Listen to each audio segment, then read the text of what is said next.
Hey guys, I am Brendan Maynard, professional whitetail habitat consultant and land manager based out of the Northeast. And today I'm doing Robbie's free property breakdown. He's getting this free property breakdown for joining my school community. If you are not Robbie and you are watching this video and you want a free property breakdown of your property, go ahead and join. Click that link down in the description below. Go ahead and join my school community. If you opt in for that annual membership, I will be doing a free property breakdown for you. Any members that have joined previous to this video, you will be getting your free property breakdown.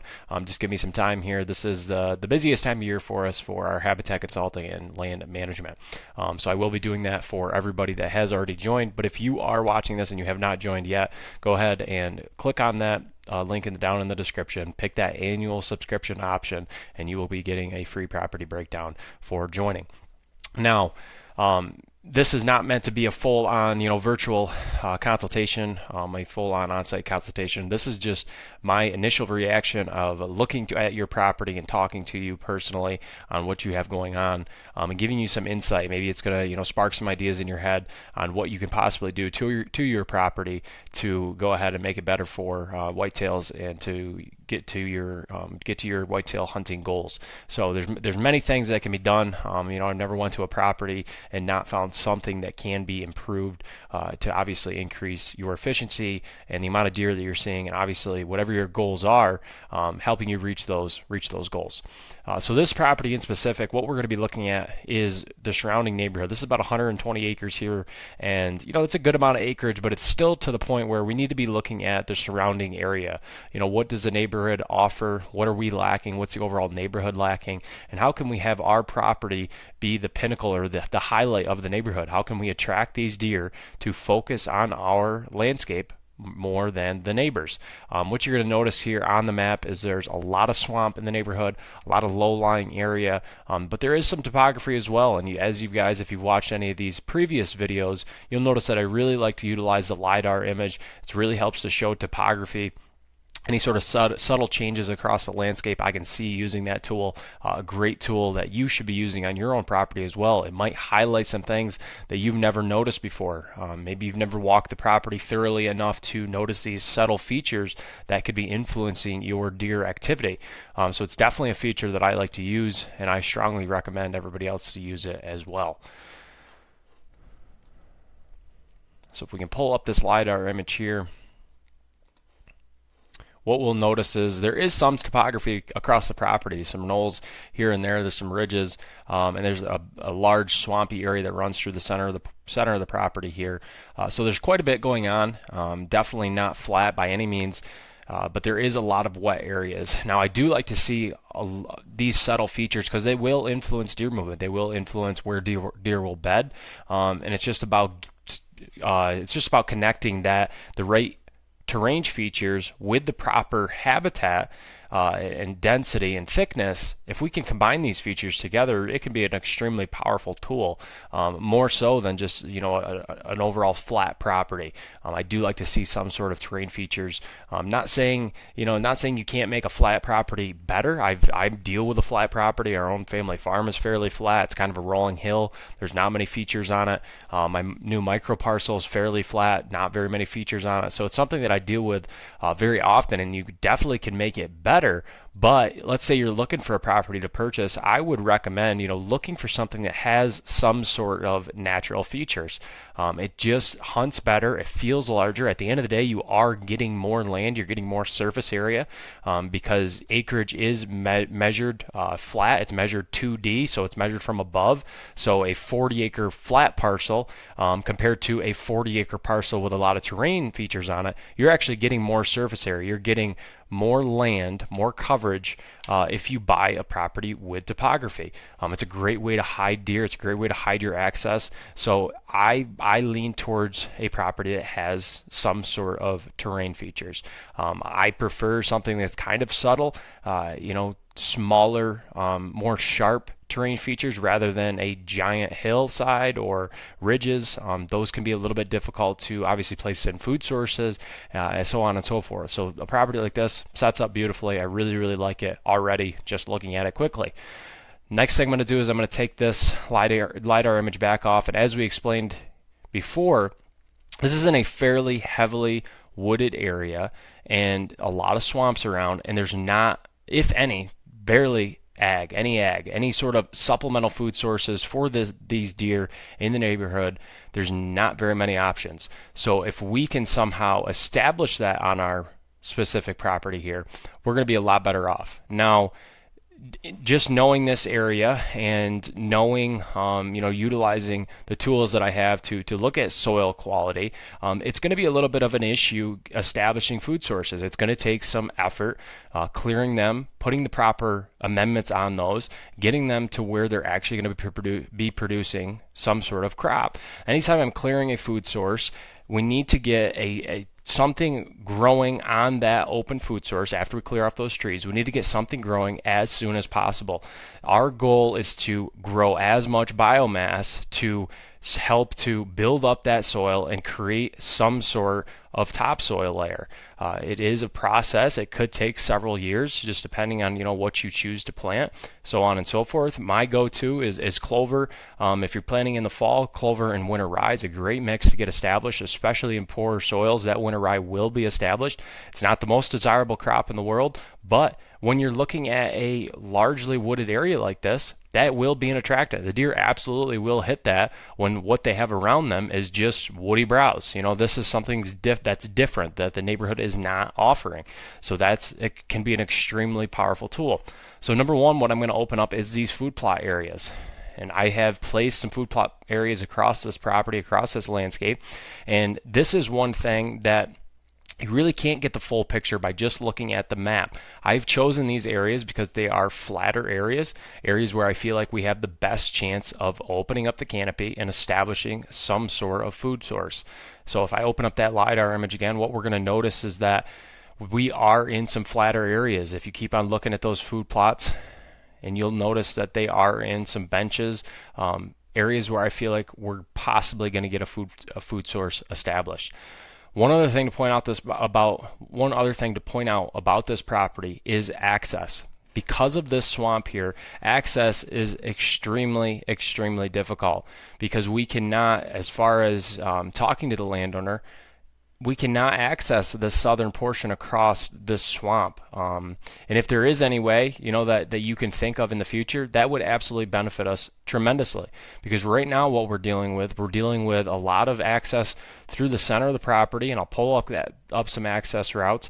We are dealing with access routes through the center of this property. We're going to be having to be accessing through these food sources, which is a big no-no. That's not something that I generally recommend, but there's really no way around it on this specific farm. Because our access road across that swamp is all the way up here to the north, it's almost a necessity. So there is some things that I will recommend here to help you out, but this is not ideal by any means. Again, if I saw this property in person, we're actually seeing the landscape with our boots on the ground, we're going to come up with a different game plan. But right now, the way I see it is, if without this southern access here, this is what we're dealing with. This is kind of going to be the setup that we're going to have to deal with. So anyways, we've got a larger, kind of older pasture open field up here that we can clear again and put in a food source, and then we've got some flatter areas here. And I have put quite a bit of food on this property because, the surrounding area is lacking some sort of supplemental food. And if you get those food plots established, you will 110% draw the majority of the deer in the overall neighborhood will be focusing on your specific farm. At that point in time, it's all about hunting strategy and how can we make those deer that are coming on that property and hitting those food sources, how can we make them feel safe and secure? That comes back to having high quality security cover, high quality bedding areas, and hunting it very strategically and meticulous to where we're not bumping deer out consecutive, over and over and over again. That will have a huge impact on your daylight activity, especially by mature bucks. So I've got some different stand locations in and throughout here. Now we're going to throw in some bedding areas. And if you guys have ever listened to any of my stuff in the past, bedding areas really, really simple to pick out on a map. I'm not saying these are the only spots deer are going to bed, but I prefer to bed deer high. I like any sort of elevated surface for my deer to bed on. And that does not mean that you own, a property and you're only going to bed them on the highest elevation point on the property. That's not what I'm talking about. What I'm talking about is any sort of subtle terrain feature or major terrain feature that gives them a visual advantage from their bed. That is where I want to be persuading deer to bed. Now, we will talk about this a little bit, especially on this specific property, because there is an ideal location for deer bedding, but I do not want to promote it because of our access. Again, that is the main issue on this farm. So if we look at this map here, up here on the northern portion of the property, there's a beautiful south-facing slope. Could be ideal bedding on this south-facing slope. But the issue is I did not draw any bedding improvements, any sort of timber stand improvement on the south slope just because of our access. There's no other way to get to this backside. And let's say we do want to hunt this food source over here in an evening. Well, now we are bumping out every single deer that's on that southerly slope there, on that south slope. We've bumped them out on our way to that food source. So without a separate access point, that is something I'm not going to encourage. Any other property with any other access, absolutely, this could be a killer location to bed deer. But in these specific circumstances, it's not. So another thing is, these stand locations. I have picked out a few stand locations. I do think there could be several more, but what I've picked out are in any sort of natural pinch points that I'm finding here on this property. And what we're going to notice is if this area here, in my mind, looking at it on the map, I'm using that swamp as a non-deer area. I'm thinking that deer, just looking at it on the map, I'm thinking that deer are not going to cross that swamp at least consistently. If it dries up, you obviously as the landowner have that knowledge of being on the ground, knowing what it's done in years past. You might see it differently. If deer are crossing this consistently, it could change up these stand locations dramatically. But what I have is I'm using this as a non-deer area, a place to funnel my wind and trap my wind down in this bottom, especially during the evening hours. It could be a really, really good tactic to utilize. And I've placed a lot of these stand locations next to this swamp on top of a small drainage. If I pull up that LiDAR image again, we're going to see that they're on top of a small drainage that leads right down to that swamp. And what that's going to do, especially during the evening hours, is as those thermals are dropping, all that scent is going to funnel and pool down in that swamp area, and it's going to be safe. And we're going to be promoting deer up on the top side of that swamp, up in front of our stand location, the opposite direction of our wind and the thermals. So you can see these drainage ditches here that come down towards that swamp here. And what I'm hoping too is that this is suppressing any movement taking place along the edge of this swamp. I'm hoping it suppresses the movement. If it doesn't, that's where we go back to utilizing barricades. If this isn't enough of a terrain feature to suppress deer movement from moving north and south right here, then I'm going to be putting in a barricade all the way down to the edge of that swamp, up to the back edge of my stand. And now I've just created a barricade that deer do not want to cross. So therefore, that is now a non-deer area. They're going to be pinched out and above my stand location because of that barricade. So that's just something to point out, and definitely something I would utilize if that is the case. Back to the bedding areas for a moment here. You're going to notice a lot of those orange areas are on top of these small mounds. We can see all these beautiful terrain features you have, and depending on the actual conditions on the ground, the visibility levels, these can be beautiful locations to go ahead and create deer bedding areas. Now, if you guys have listened to me before, the best way to go ahead and create a deer bed in these locations is find the location where deer actually would bed. Find that flat ground where they have that visual advantage over top of these hillsides, and then we want to leave that undisturbed. We do not want to pile a bunch of debris on that in that specific location. We're looking to open up an adjacent area. We're looking to add security cover and daytime browse in an adjacent area. So let's say we've got a bedding area up here on top. I would rather do my cuttings on that side hill down here in the bottom, giving them that adequate adjacent security cover without suppressing their actual bedding location. So that's going to go for every single one of these orange circles that I have drawn in and throughout this property. I'm trying to leave that area untouched, and I'm looking to open up the canopy, get that daytime browse in the adjacent locations. So we can see all these orange circles. These are bedding area improvements on top of those knobs. So right here, for example, in between these two, we could do some sort of cutting in between those two orange circles, and that's going to be a great location for these deer now to bed up on those knobs. They've got adjacent security cover they can run down into just in case they see a predator, see a hunter, so on and so forth.